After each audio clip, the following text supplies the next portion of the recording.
بأجسادهم وعملوا عمليات فضائية بشعار لا حدا يقدر يحجب شمسنا. مرة أخرى خاصة تحرير الرقة بهذا الشهر 17 هذا الشهر، نستذكر جميع الشهداء اللي ضحوا من أجل سبيل تحرير مدينة الرقة وأخوة الشعوب والأمة الديمقراطية. طبعا هلا إذا نقول شهيد نامر أو الشهداء من الأحياء، ليش عم نقول؟ طبعا ارتباطنا بأهدافهم بقيمهم، وخاصة مرة بريطانيا. إذا نحكي عن رفيقة بريطانيا، أي شخصية بالتاريخ، خاصة في بعض الأحيان بالتاريخ بيطلع شخصيات يطلبوا راس العقبة بالتاريخ. كيف؟ لما نقيم التاريخ نقول المكان، الزمان والوجود، ارتباطهم مع بعض. وخاصة إن كانت هاي شخصية المرأة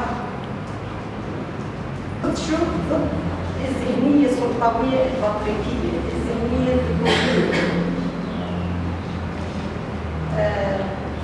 طبعا لما نقيم المجتمعات كمان من ناحية الجغرافية أو من ناحية جو استراتيجي، جو سياسي باللغة السياسية، طبعا خاصة وطن كوطن كردستان مستعمر، خروج رفيقات أو المرأة الكردية وصلت اليوم لهالمستوى، لازم نحكي عن هاي المقاومة. كيف نحن هلا بشمال شرق سوريا كنساء بثورة شمال شرق سوريا بثورة روجافا، كيف وصلنا لهالمستوى؟ لازم نرجع لوقت قائد عبد الله وجلال يقول التاريخ مخفي في حاضرنا ونحن مخفينا في بداية التاريخ. إذا ما بنعرف كيف أعطينا تضحية، كيف وصلنا لهالمستوى، ما رح نعرف قيمة اليوم. لازم نعرف قبل لحتى نقدر نعرف قيمة اليوم، المستوى اللي نحن هلا نساء شمال شرق سوريا بكل مكوناتها، إن كان عربيا أو كرديا أو سوريانيا أو مكونات أخرى.